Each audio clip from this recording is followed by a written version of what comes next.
In the stores of Nagorno-Karabakh, the shelves are empty. Ambulances don't have gas. Miscarriages have nearly tripled, and the BBC reports that a third of all deaths there are now from malnutrition. For months, Azerbaijan has blocked access to the Lachen corridor to Armenia, keeping out humanitarian aid to this ancient Armenian community that is starving to death. Now, my understanding is that one truck went through the Agdam corridor, one truck, for a population of 120,000 Armenians. Before the blockade, there were 120 trucks passing through each day. So let's not be fooled by the regime's attempt to muddy the waters. President Aliyev says he's not organizing ethnic cleansing, but that is exactly what he's doing. By leveraging humanitarian aid, he aims to either coerce the people of Artsakh into political submission or starve them to death. And given that he is reportedly amassing forces along the border, we must be vigilant about military action.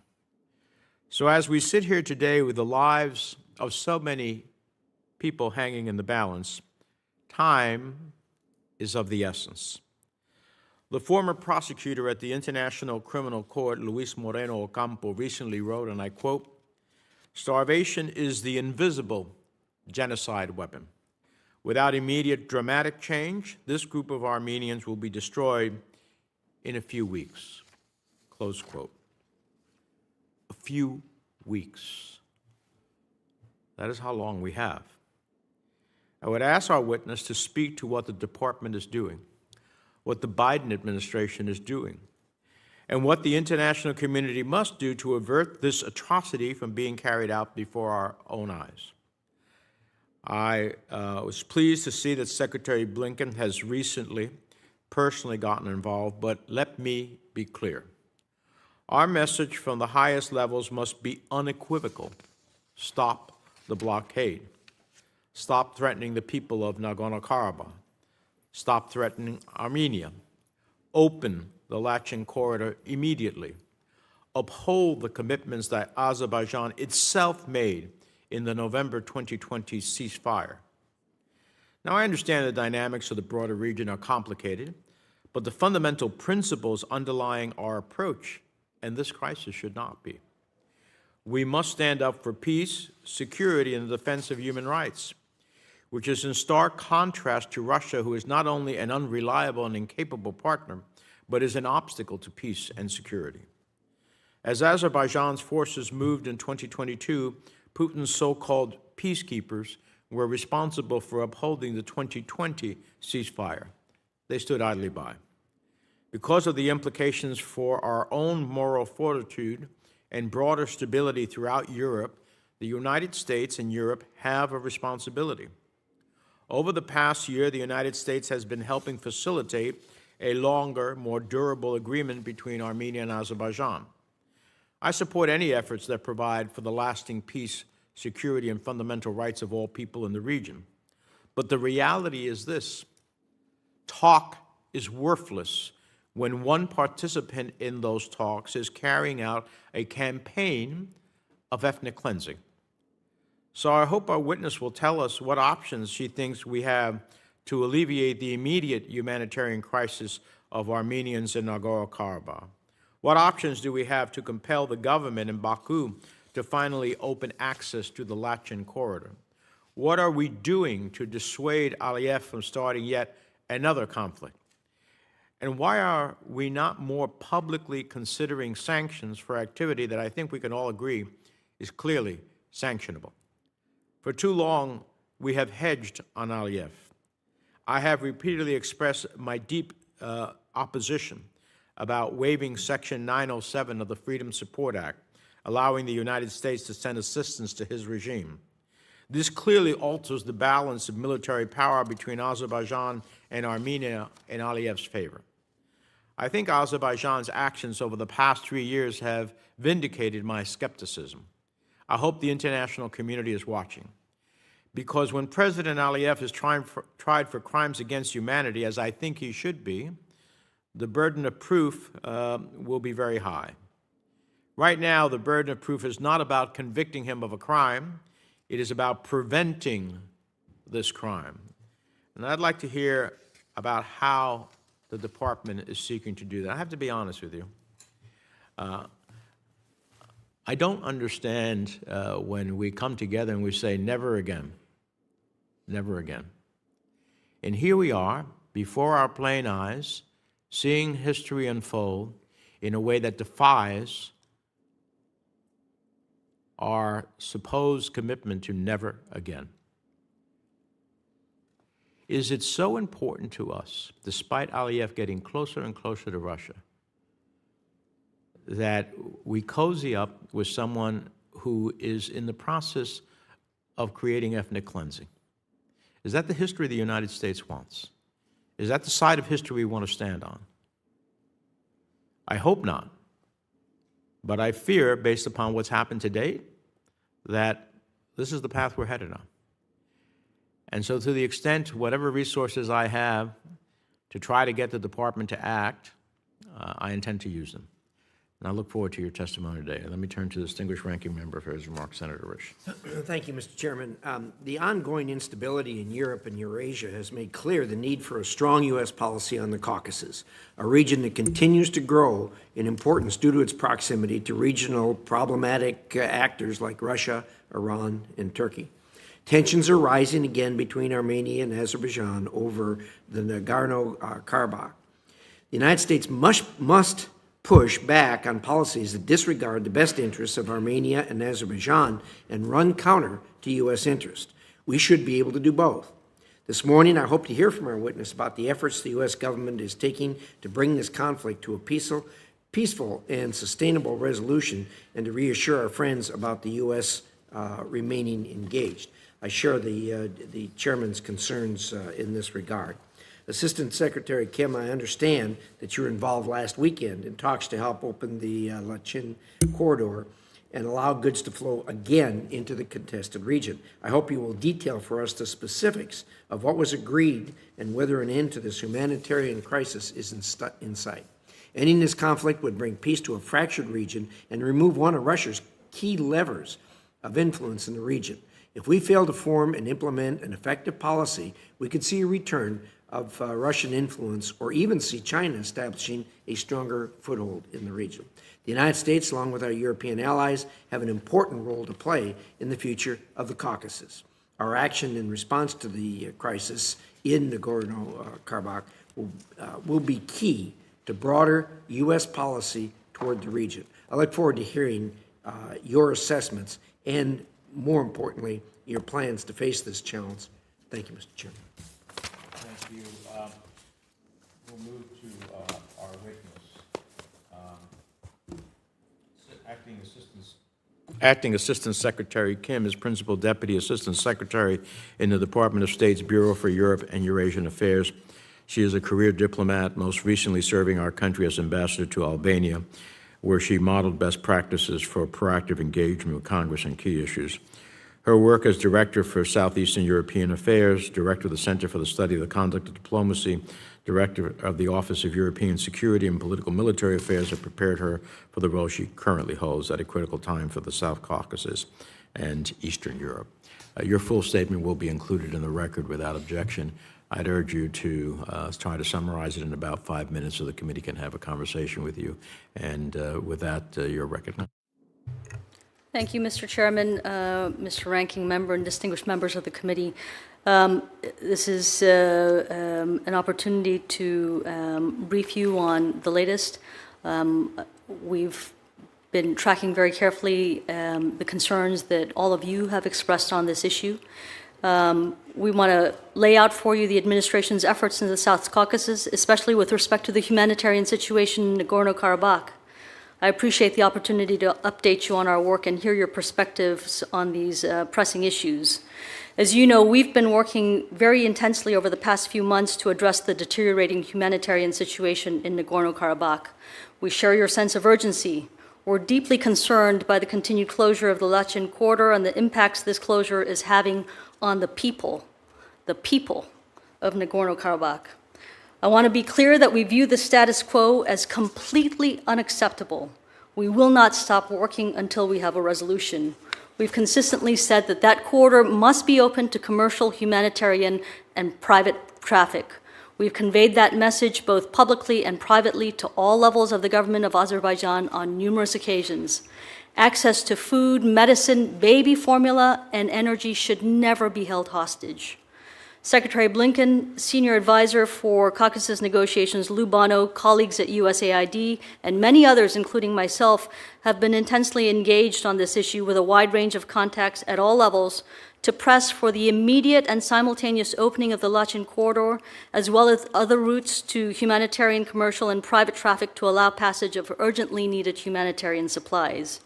We welcome the news that one shipment carrying approximately 20 tons of humanitarian supplies passed through the Agdam route into Nagorno-Karabakh on September 12th.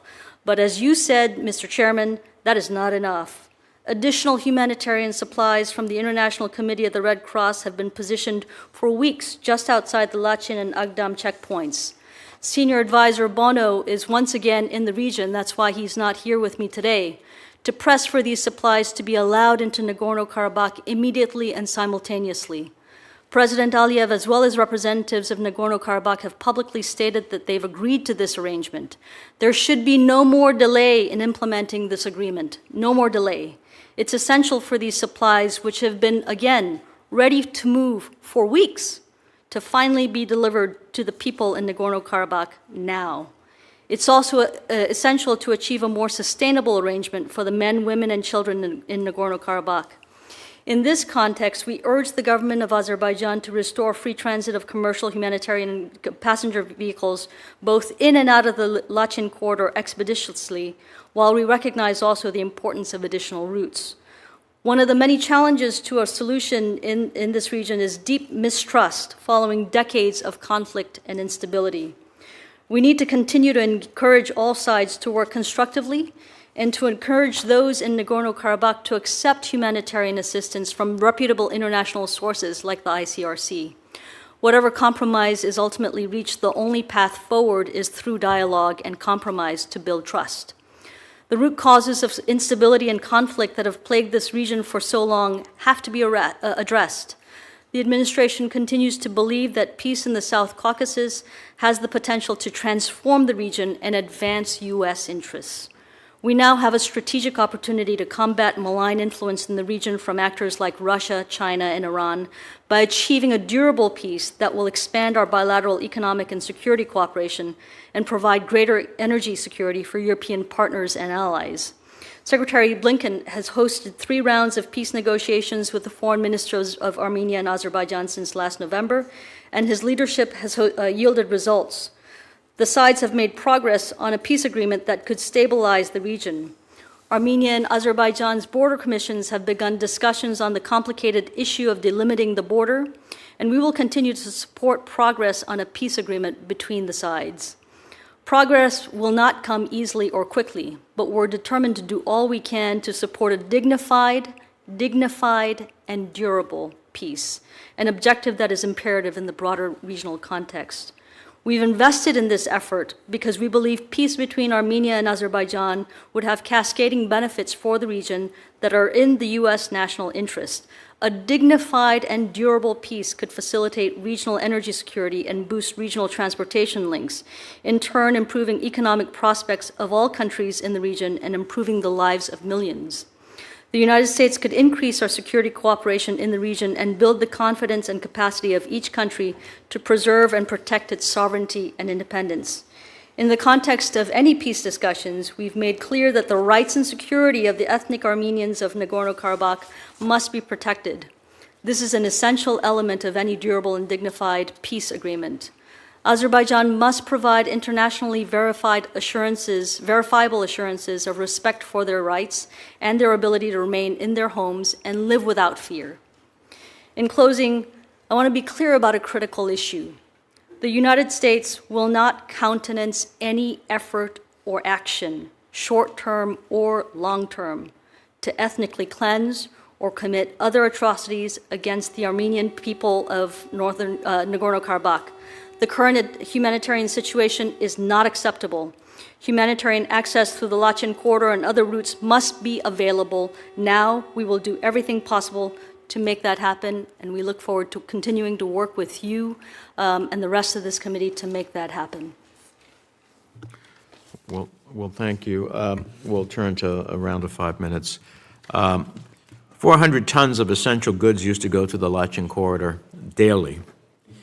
On August 15th, we saw the first reported death from starvation of a 40-year-old man, and I fear he will not be the last. Do you share my assessment as well as the ICJ's assessment that the blockade may represent a real and imminent risk to the health and life of Karabakh Armenians? Yes, we do, Senator. We share your sense of urgency, and that's why we are working this as hard as we are. Well, can you explain to me then why the United States is not or cannot do more to get humanitarian assistance in, as well as what we are doing to support the International Committee on the Red Cross?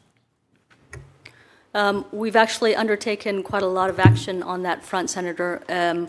We have been working this nonstop, in person, over the phone with all different actors, Baku, Yerevan, Stepanakert, to try to move this thing.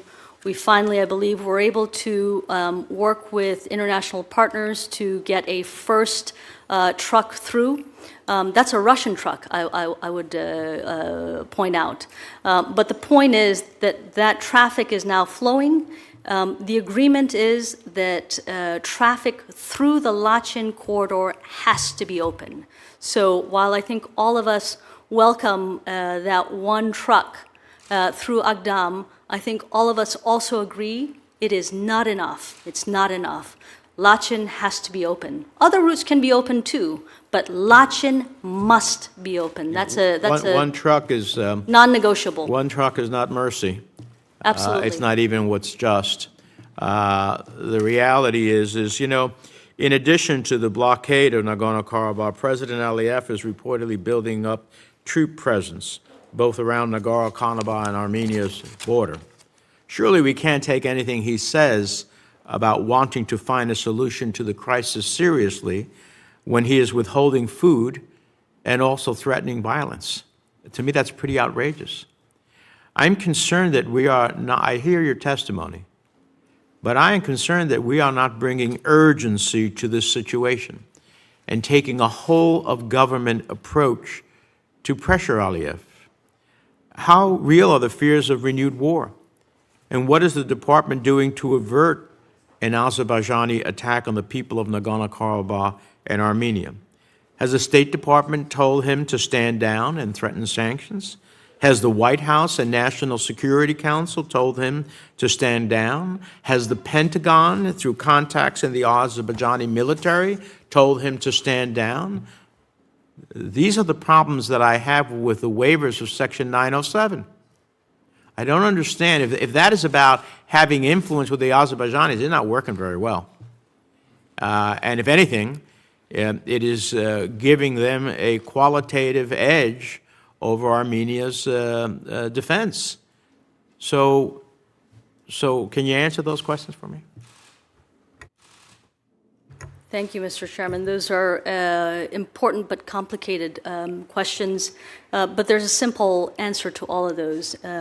I've got here a ream of paper listing all the various telephone calls, meetings, travel that we've had to send across a very, very clear message. Number one, Lachin corridor must be open now, no more delay.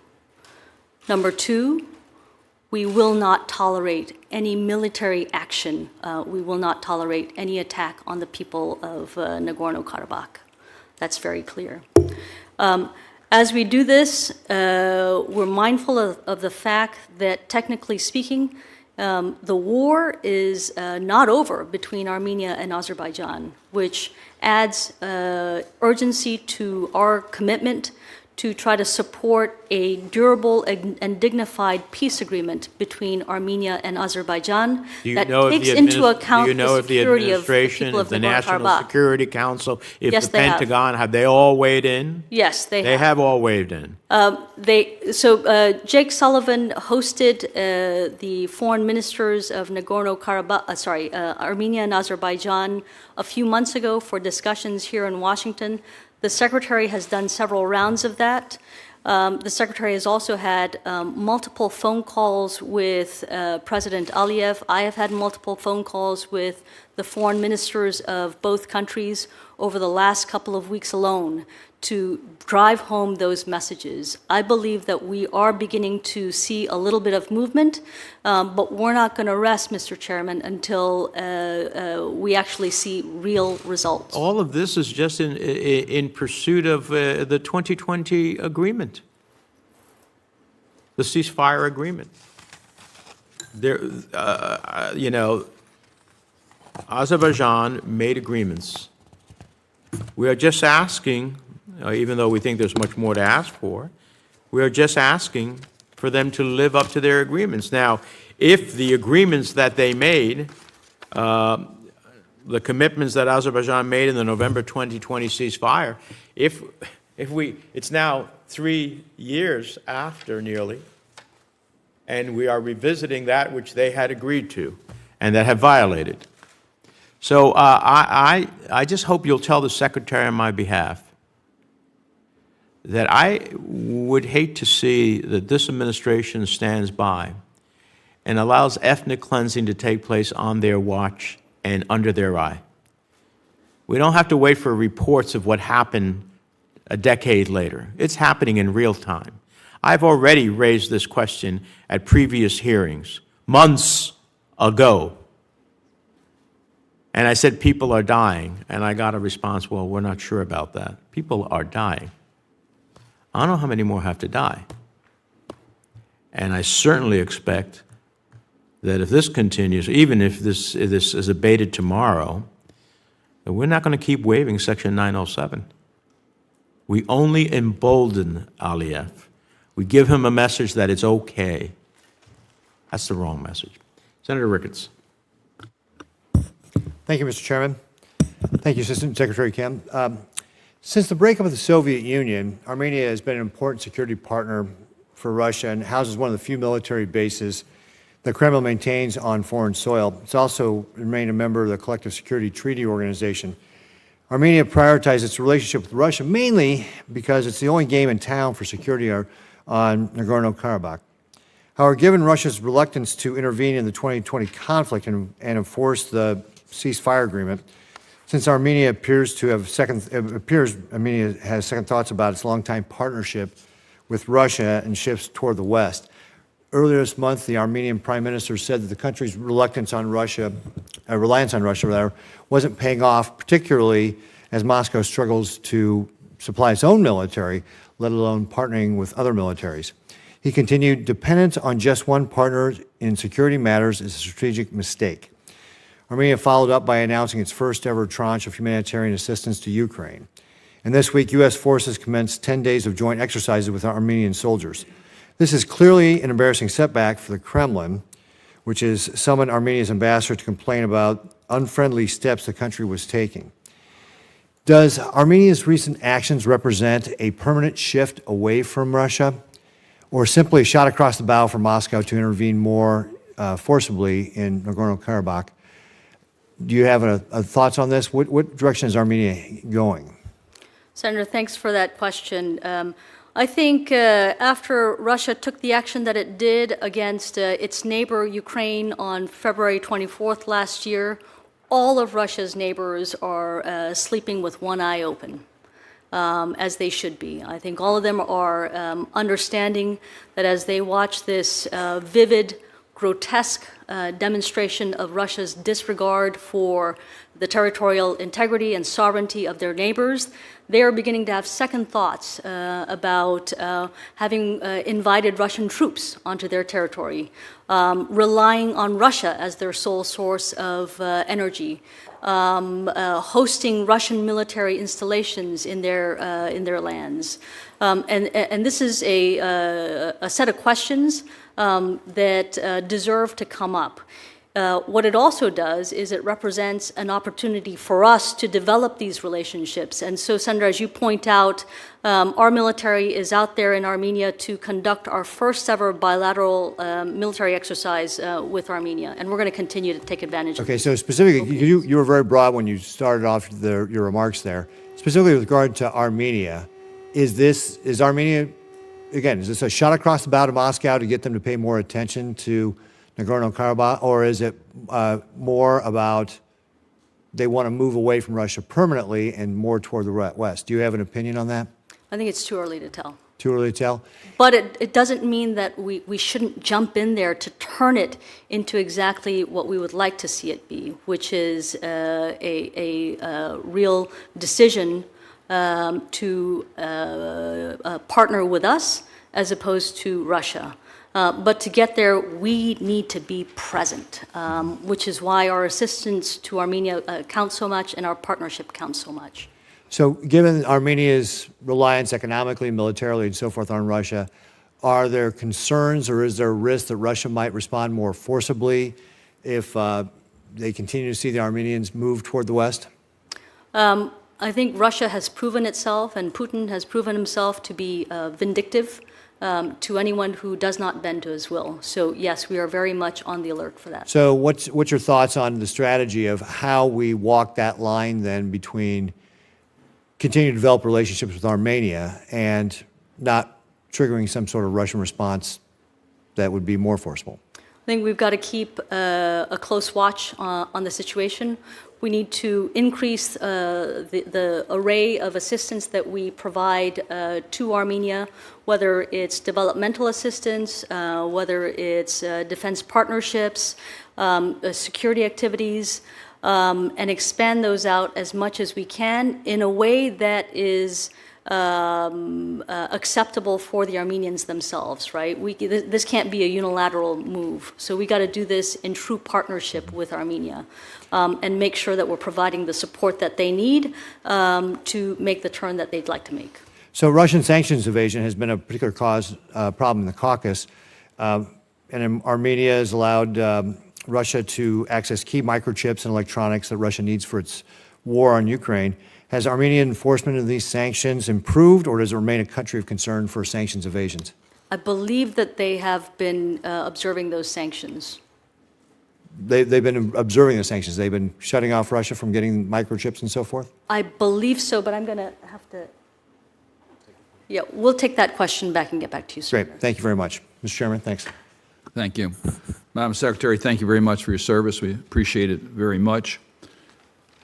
We want to have a strong strategic relationship with both Azerbaijan and Armenia. And I think we have an opportunity now with the relationship declining between Armenia and Russia to be able to achieve that. But it depends upon us standing by our values as we resolve the issues in the contested area. I agree with Senator Menendez. The humanity crisis is horrible. And every day we wait, more people are dying. And the United States needs to take decisive action. And in doing that, and bringing the parties together and enforcing the corridor, safe corridor for the humanitarian assistance and having a ceasefire and setting up the climate to resolve on a more permanent basis the governance of the region. But to do that, we have to be able to show that we're serious about this. And I just really want to underscore the point that Senator Menendez said. When you routinely give the waiver under Section 907, you're saying that Azerbaijan has demonstrated steps to cease all blockades and other offensive uses of force against Armenia. And that's just not the case. So we lose credibility when that happens, when we aren't prepared to take decisive steps based upon our values. Yes, we want to have a strong relationship with Azerbaijan. They're an important country for us. But as President Biden has said frequently, our foreign policy will be wrapped within our values. And it's difficult for some of us to understand that based upon the actions in that region. I'm going to mention one specific case that was brought to my attention in Azerbaijan, and that is the activist who was imprisoned, Gubad Ibad Uglo. I don't know if you're familiar with that case or not, but the United States doesn't stand by and let activists be imprisoned because of their speech, particularly with countries that we want to have a strategic relationship with, including a financial relationship with. We consider sanctions for those types of activities. Tell me how the administration is handling those types of activities within Azerbaijan and why the continuation of the waiver doesn't give the wrong signal in trying to resolve the conflict. Thank you, Senator. President Biden and Secretary Blinken have made very clear that human rights and our values are at the center of our foreign policy. And we take every opportunity to drive that home with all of our partners, every country that we deal with, including with Azerbaijan. And as you rightly point out, we have an opportunity and an imperative to develop a strategic relationship with Armenia as well as Azerbaijan. In that context, when we look at requesting a waiver for 907, we want to make sure that we're doing two things. First of all, that none of the assistance that we provide could ever be used for offensive action against Armenia, and two, that it is in the U.S. national security interest to do that. In the past, when we have requested 907 waivers, we've used that assistance to help the Armenians beef up their border security, especially with Iran, and that has rendered concrete results in terms of stopping stopping narco trafficking, which is used to finance the IRGC. So there are real results from that.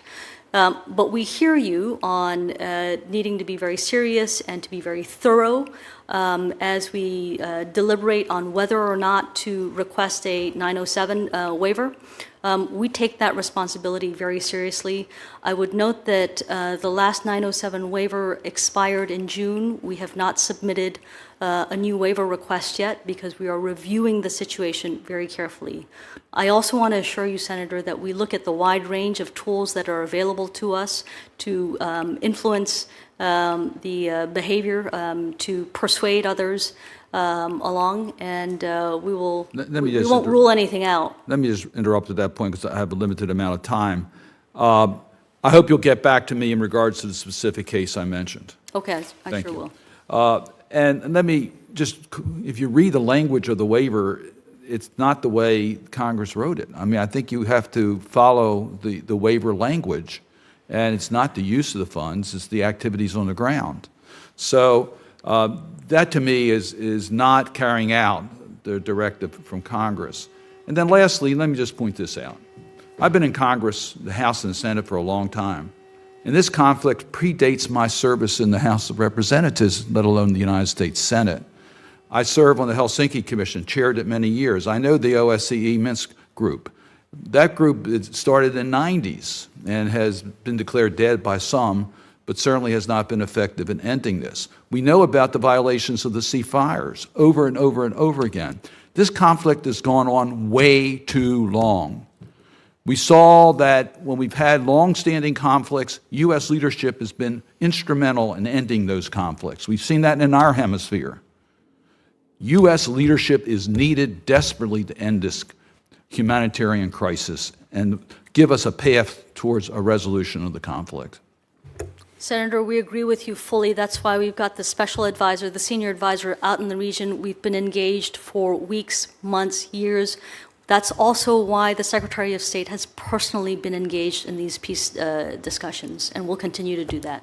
Senator Murphy. Thank you very much, Mr. Chairman. Thanks for convening this hearing.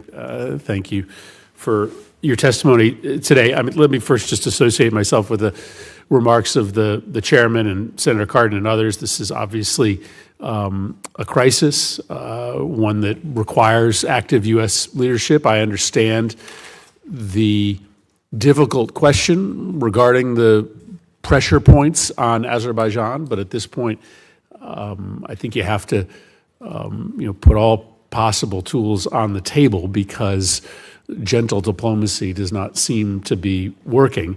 I guess I want to ask you a question about the state of the Russia-Azerbaijan relationship, because we have been hard at work, along with our European colleagues, over the course of the last decade, trying to help Europe slowly wean itself off of dependence on Russian gas and oil. And part of that strategy has been to deliver more Azerbaijani gas and oil to Europe.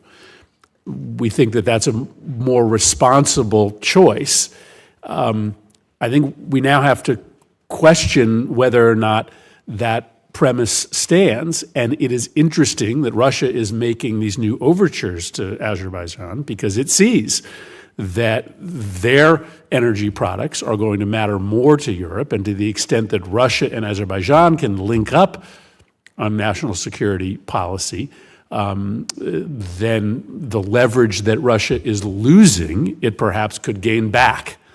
And so what are the implications for the U.S. and for Europe as Azerbaijan and Russia draw closer? What's the nature of that relationship?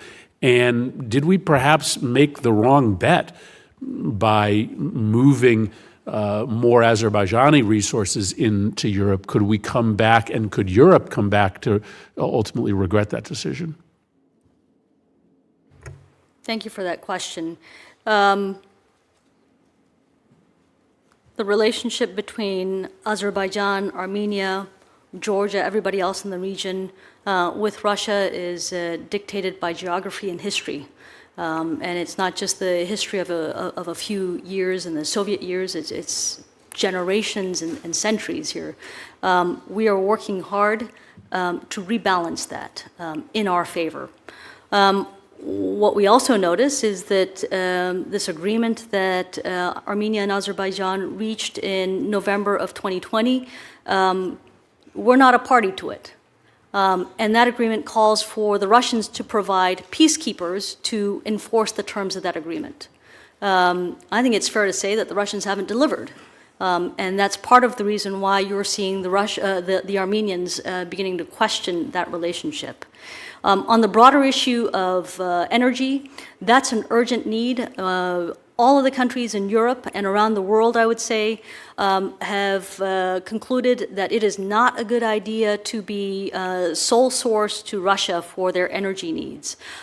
We have had an effective period of work with the Azerbaijanis in helping them to double the amount of gas that they will be bringing to Europe by the year 2027, from about 10 to about 20 BCM.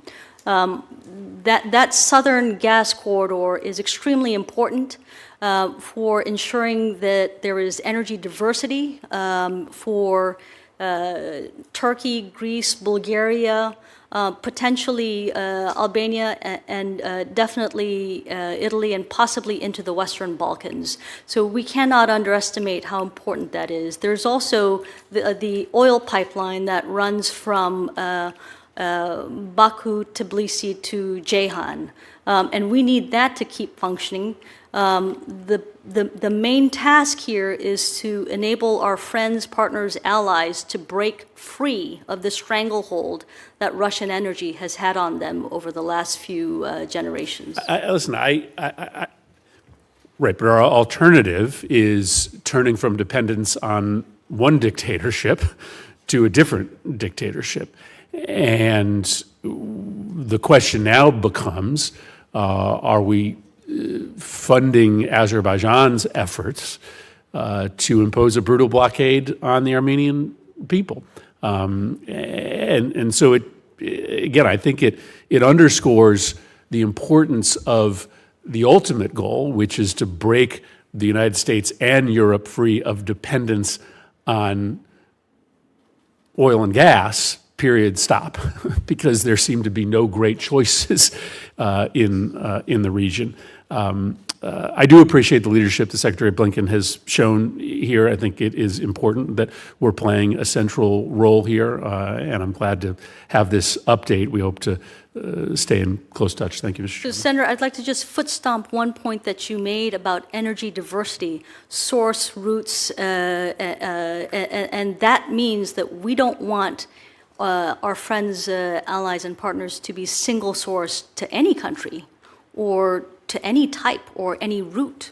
That's not in their interest. We want our friends, allies, and partners to have multiple ways to get energy so that nobody can hold them hostage based on energy needs. Right, but we are seeing a remarkable amount of coordination between countries that are part of that system of multiple supports. Most recently, the Saudis and the Russians essentially colluding to keep the price high enough in order to continue to fund the war. So this strategy of being dependent on a system and series of dictatorships, again, may not necessarily bear the strategic gain that we think it does.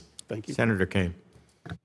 Thank you, Mr. Chair. Secretary Kim, I associate myself with many of the questions that have been asked. I want to offer an observation and then a question that's a follow-up from something that Senator Cardin was asking about. So the observation is this. When following the Azerbaijani incursion into Armenia in 2020, Russia, who is a treaty-bound security partner of Armenia in the Collective Security Treaty Organization, took no action to defend its CSTO member.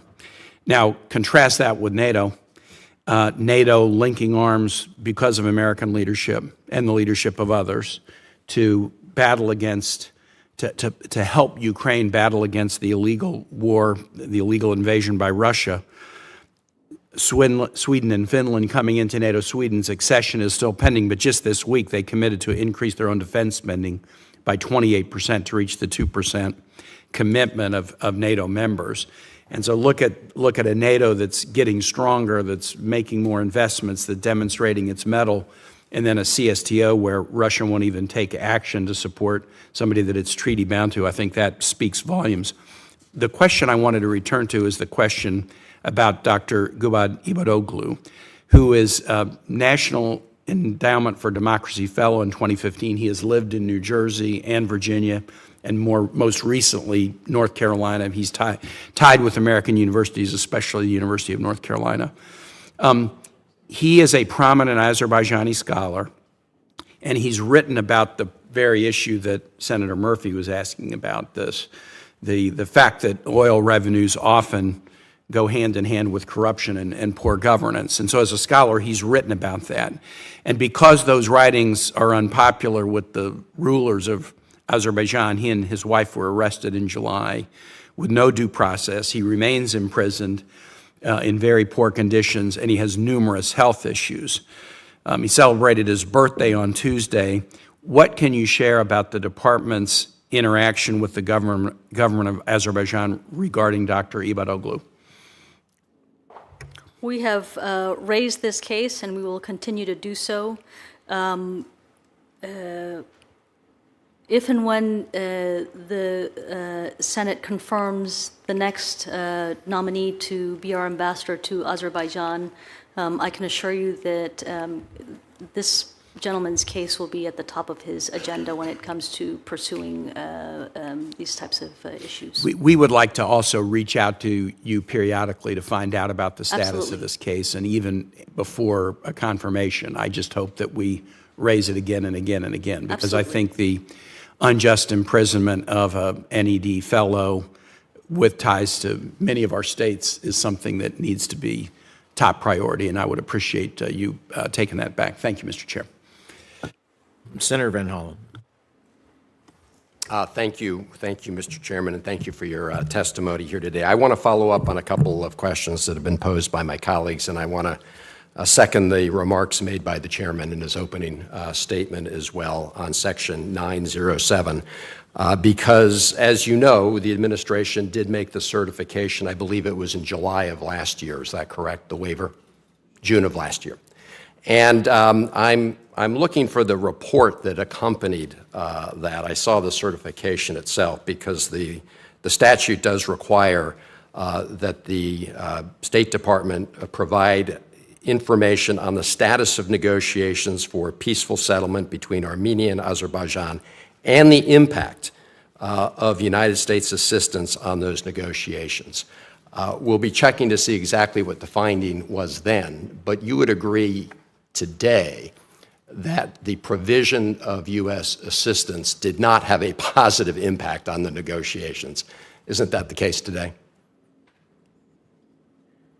Senator, respectfully, I'm not sure that I would agree with that statement. We make sure through a very thorough process that has gotten even more thorough. I understand that the No, GAO just so I understand, I'm not talking report. about the process. I'm asking today, if today you had to present this report to Congress, if you exercised the waiver and had to present the report to Congress, could you conclude that the assistance, U.S. assistance, was having a positive impact on the negotiations? We are going through those issues very thoroughly, which is why you haven't seen the waiver come through yet. So let me just read a statement that the State Department made on April 23rd of this year in response to Azerbaijan's establishment of the blockade of the Lachin corridor. It reads, this is the State Department saying, and I quote, "The United States is deeply concerned that Azerbaijan's establishment of a checkpoint on the Lachin corridor undermines efforts to establish confidence in the peace process." So that was in April. Do you agree with the State Department statement? Yes, that's correct. Okay. Any 907 assistance that's gone through is targeted towards counterterrorism and border security, mostly along the border with Iran. Right. But so you stand by the State Department statement, I hope, from April, which was that Yes, of course. the actions by Azerbaijan undermine efforts to establish confidence in the peace process, right? Yes. Okay.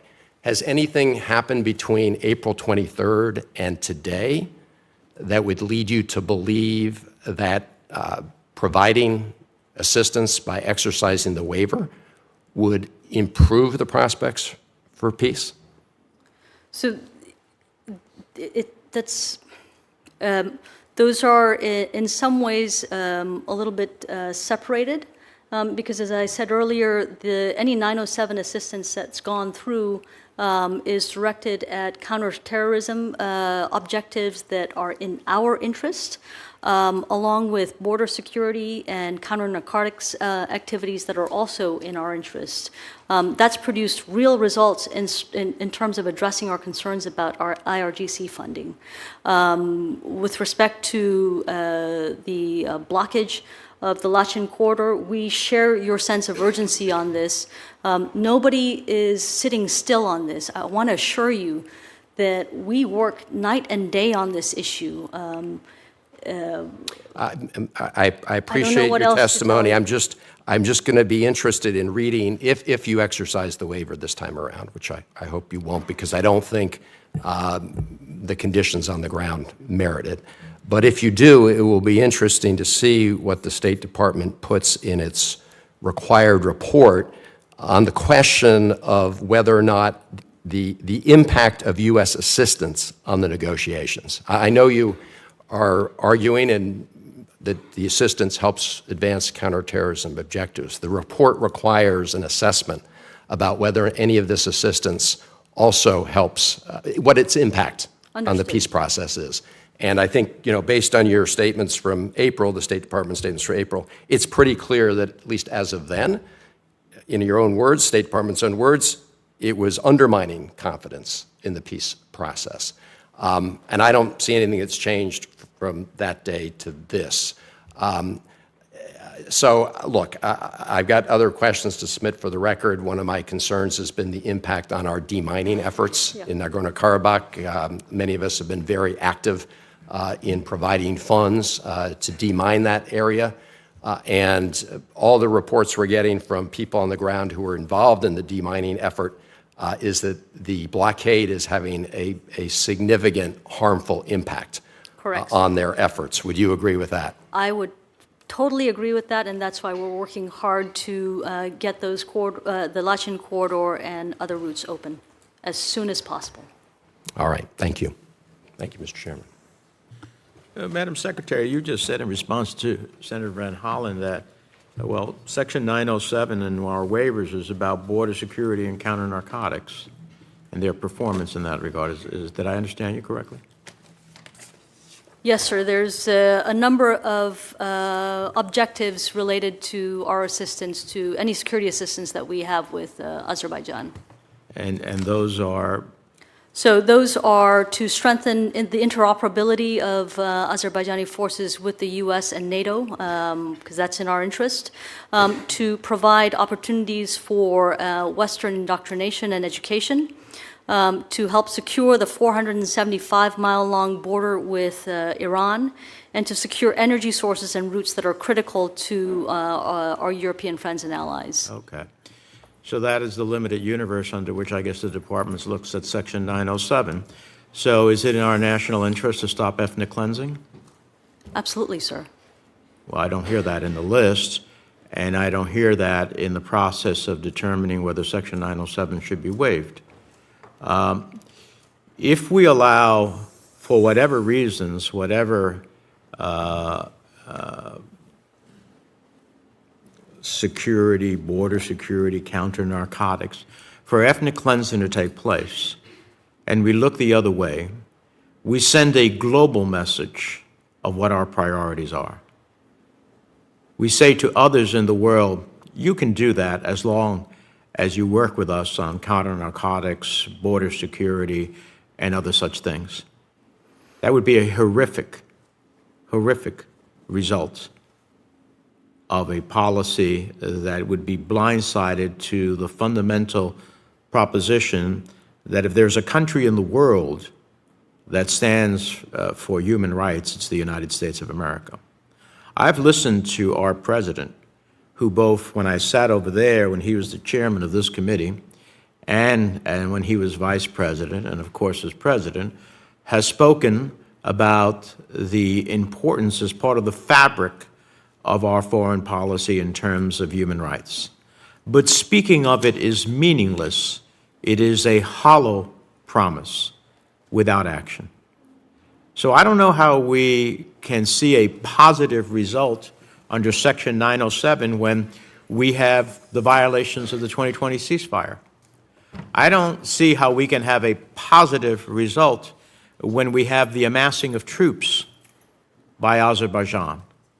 I don't see how we can have a positive result when Azerbaijan kills in cold blood unarmed Armenian soldiers and sexually abuses and mutilates a female Armenian soldier. I don't understand how Section 907 leads to a more peaceful resolution when they are in the verge of ethnically cleansing 120,000 Armenians in Karabakh. I don't understand it. I don't understand how one can stretch the proposition of what Congress meant in Section 907 that way. And so when I hear you dictate what are the elements, well, those elements don't cover the dire consequences that are happening right now. Senator Shaheen. Well, thank you, Mr. Chair. Thank you for being here. Secretary Kim, I have to say I share the concerns that have been expressed about Azerbaijan's continued obstruction of the Lachen Corridor. In New Hampshire, we have a large Armenian diaspora, and we hear consistently from them about their concerns that Azerbaijan's blockade has resulted in severe humanitarian suffering, that it should be lifted immediately. And as probably one of the few members of Congress who's actually spent some time in Armenia, I have to say, this is a problem that we ought to be able to help resolve. One of the things that I know would be helpful would be for the Senate to confirm the ambassador to Azerbaijan. I think it would really be helpful for us to have an ambassador there who can make the case for why we need to address what's happening in Nagorno-Karabakh. So I hope that the Senate will be able to get that done. I understand that the nominee is on the business meeting for next week, so hopefully we can move that, Mr. Chairman. Can you speak to what role Russia is currently playing in Nagorno-Karabakh and any negotiations that are happening? Thank you, Senator. And we agree with you on the need to get an ambassador out to Azerbaijan as soon as possible. On the role of Russia, as you know, Russia is the one that brokered the ceasefire between Armenia and Azerbaijan after the horrific violence in 2020. And they put themselves forward as peacekeepers and guarantors for the terms of that agreement. The United States was not at all involved, and in our assessment, and I think I'm safe to say in the assessment of Armenia and Azerbaijan, the Russians have not done what they were supposed to do. Just a few months ago, exactly a year ago, we saw violence flare up again on the Russian watch. So I think it's reasonable to demand that the Russians do their job to prevent further violence. I think it's also incumbent on the Russians to make sure that Lachin corridor is opened again. That's their responsibility as peacekeepers. We're doing our level best. We're not a party to that agreement, but we're doing our level best, and we will do more than our level best because we think it's absolutely urgent to get food into the people of Nagorno-Karabakh. Food, medical supplies should not be held hostage to political disputes, and we're going to continue to do that.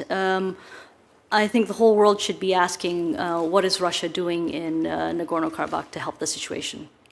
Well, thank you. I very much appreciate that statement. Do they still have 2,000 peacekeepers on the ground, and are they actually doing anything, the people who are supposed to be the peacekeepers? So we believe that they do have about that number of peacekeepers. We understand that their troops get supplies airdropped in by helicopter. We do note that the one truck that went in a couple of days ago is a Russian Red Cross truck. But again, that's not enough. That's not enough. That's not what the Russians took on as a responsibility to secure the people of Nagorno-Karabakh. And it's not what both the representatives of Nagorno-Karabakh and President Aliyev agreed to in principle, which was that they would open Lachin and other corridors immediately and simultaneously without delay. Thank you. I don't have much time left, but I did want to raise the role of Georgia, because Georgia has previously played a constructive role in trying to facilitate negotiations between Armenia and Azerbaijan. And as we know, excuse me, the domestic political situation there is very challenging. I appreciate the response I received to a letter to Secretary Blinken and Administrator Powell with respect to a long-term election mission. Can you talk about why that might be helpful? Georgia used to be the poster child for recovery and resilience and flourishing after the breakup of the Soviet Union. We have been discouraged to see a democratic backsliding in recent years. We want to make sure that we keep democratic institutions and practices front and center so that we are able to ensure that the Georgian government delivers on the will of the Georgian people, 85% of whom want to see their country in the EU. Sadly, Vice President of the European Council, Josep Borrell, was just in Georgia and made clear that thus far the Georgian government has only met 3 of the 12 conditions to open up negotiations for EU membership. And that's a responsibility that the Georgian government has to bear. we want to see the Georgian government be more responsive to their people. And we would like to be in a position to work with them to help the country of Georgia and the people of Georgia take firm steps forward on their Euro-Atlantic path.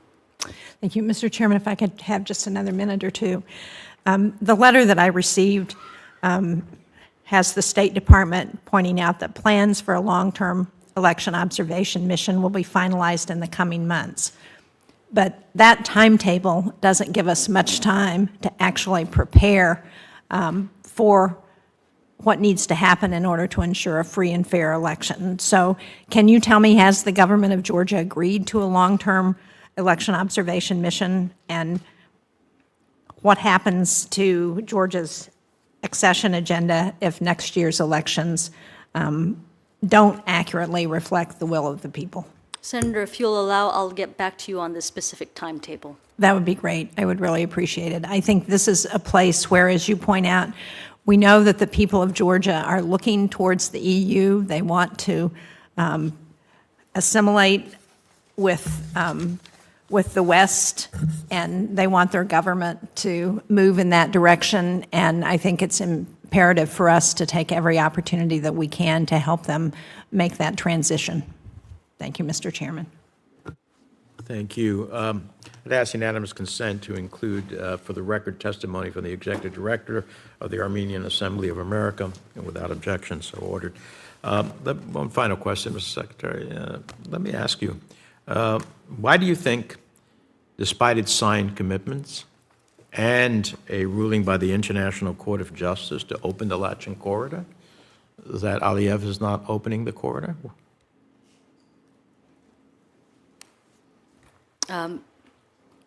We could probably have that discussion in a different setting, sir. What would be classified about a simple answer to a question as to why is he not keeping? We've discussed that there was a ceasefire, there was an agreement, there's been a judgment by the International Court of Justice, there's been attempts by the administration, there's an EU effort that he has not been cooperative with. Why would such a conversation need to be classified?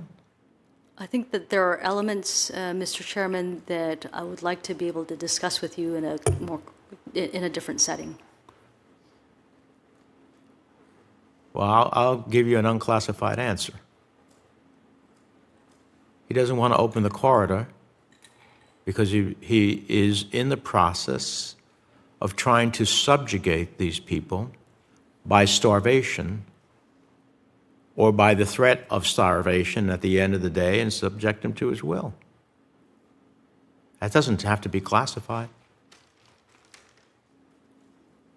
I'm amazed sometimes. I've been doing this for 31 years. I'm amazed sometimes at what the department comes before this committee and says. I have other questions. I'll submit them for the record. There's a vote going on the Senate floor. With that, the record for this hearing will remain open until the close of business on Friday, September 15th. The thanks to the committee for your appearance. This hearing is adjourned.